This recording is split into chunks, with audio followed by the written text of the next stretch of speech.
జై శ్రీరామ్. కాలభైరవ స్వామివారి అనుగ్రహంతో మహామహిమాన్విత పుణ్యక్షేత్రమైన కాశీలో లక్ష్మీ గణపతి హోమము, రుద్ర హోమము, చండీ హోమము భక్తుల గోత్రనామాలతో చేయడం జరుగుతోంది. ఎటువంటి స్థలంలో మనం హోమం చేస్తున్నామో చూడండి. భూమిపై ఉన్నప్పటికీ తాను భూమి కాదు. కాశీ భూమిపై ఉంది కానీ భూమి కాదు. ఇది త్రిశూలాగ్రం మీద ప్రకాశిస్తోంది. కైలాసం ఇది. కైలాసంలో చండీ హోమం చేస్తున్నాం ఈరోజు, శ్రావణ పౌర్ణమి రోజు. స్వర్గం కన్నా కింద ఉంది. స్వర్గమేమో ఆకాశంలో ఉంటుంది, భూమి మీద కాశీ ఉంటుంది. స్వర్గం కన్నా కింద ఉన్నా కూడా కాశీ మహాశక్తివంతమైంది, గొప్పది. స్వర్గం కంటే అధోభాగాన కింద ఉన్నా కూడా స్వర్గం కన్నా పైభాగంలో ఉంది. ఎందుకంటే చూడండి, ఇంద్రుడు ఇక్కడికి వచ్చి శివలింగ ప్రతిష్ఠ చేశాడు కాశీలో. అంటే కాశీ ఎంత గొప్పది. 33 కోట్ల దేవతలు కాశీలో కొలువు తీరి ఉన్నారు అని మనకి కాశీ ఖండం తెలియజేస్తోంది.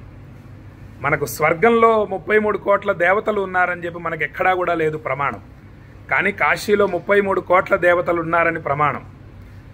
కాశీలో 33 కోట్ల దేవతలు ఉన్నటువంటి కాశీని ఒక తక్కెడలో పెట్టి స్వర్గాన్ని ఒక తక్కెడలో పెట్టారట.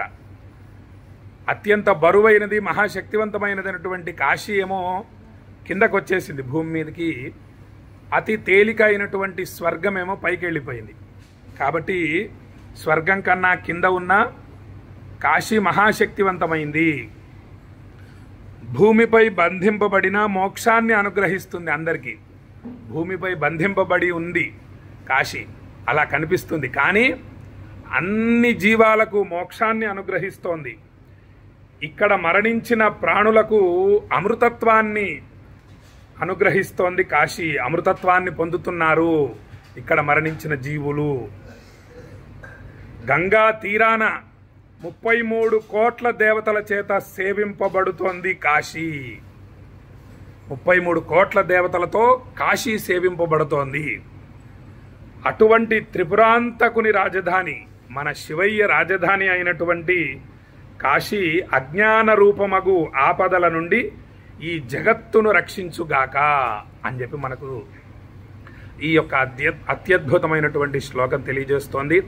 అటువంటి కాశీలో ఈరోజు హోమాలు చేయడం జరుగుతోంది. ఒక్కసారి చూడండి, మీకు అన్ని వివరంగా నేను తెలియజేస్తాను.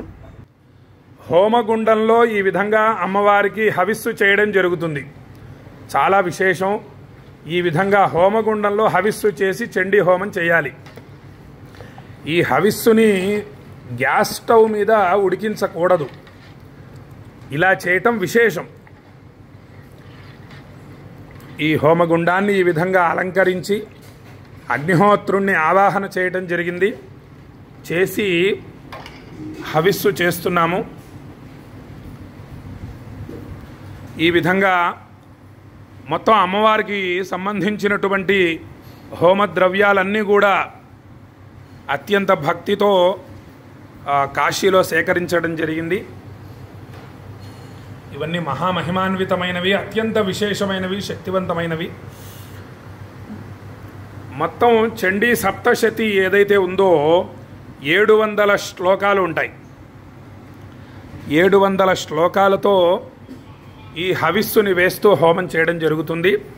అమ్మవారిని చక్కగా సంతోషపరుస్తూ, తల్లిని ఇటు శివయ్యని రుద్రహోమంతో సంతోషపరుస్తూ హోమాలు చేయడం జరుగుతుంది. 13 అధ్యాయాలు ఉంటాయి. ప్రతి అధ్యాయం చివరన ఈ ముఖాహుతి అని అంటారు, మహాహుతి అంటారు. ఆ యొక్క మహాహుతుల్ని సమర్పించడం జరుగుతుంది. ఈ విధంగా ఇవన్నీ అవే అన్నమాట. హర హర మహాదేవ, హర హర మహాదేవ. గంగాజలంతో హవిస్సు చేయటం అంటే సామాన్యమైన విషయం కాదు. త్రిలోక పావని అయినటువంటి గంగానది, అటువంటి గంగాజలంతో హవిస్సు చేస్తున్నాము. ఈ విధంగా చాలా అనేక విషయాలలో చాలా జాగ్రత్తలు తీసుకొని ఈ యొక్క మహాశక్తివంతమైనటువంటి హోమాలు చేయడం జరుగుతోంది కాశీలో. శ్రావణ పౌర్ణమి, శనివారం, శ్రవణ నక్షత్రం చాలా విశేషమైనటువంటి రోజు. ఈరోజు ఈ హోమాలన్నీ కూడా చేయటం అంటే సామాన్యమైన విషయం కాదు. అక్షయ పుణ్య ఫలితాలు లభిస్తాయి.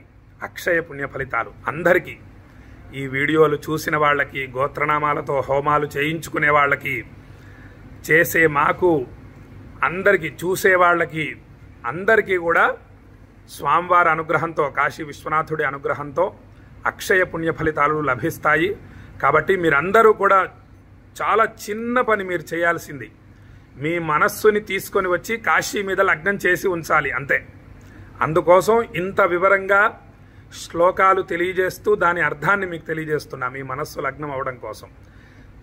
తద్వారా ఏం జరుగుతుంది, మీరు కూడా కాశీకి వచ్చి ఇన్ని హోమాలు చేసిన ఫలితాన్ని, విశ్వనాథుడిని, విశాలాక్షిని, అన్నపూర్ణాదేవిని, కాలభైరవ స్వామిని, మృత్యుంజయ స్వామిని పూజించిన అద్భుత ఫలితాన్ని పొందుతారు అని చెప్పి భక్తులకు తెలియజేస్తూ చిన్న చిన్న వీడియోలు హోమాలు చేస్తూ, హోమాలు పూర్తయ్యేటప్పటికి మధ్యాహ్నం సుమారుగా 3 అవుతుంది, 3 కానీ 4 కానీ అవుతుంది.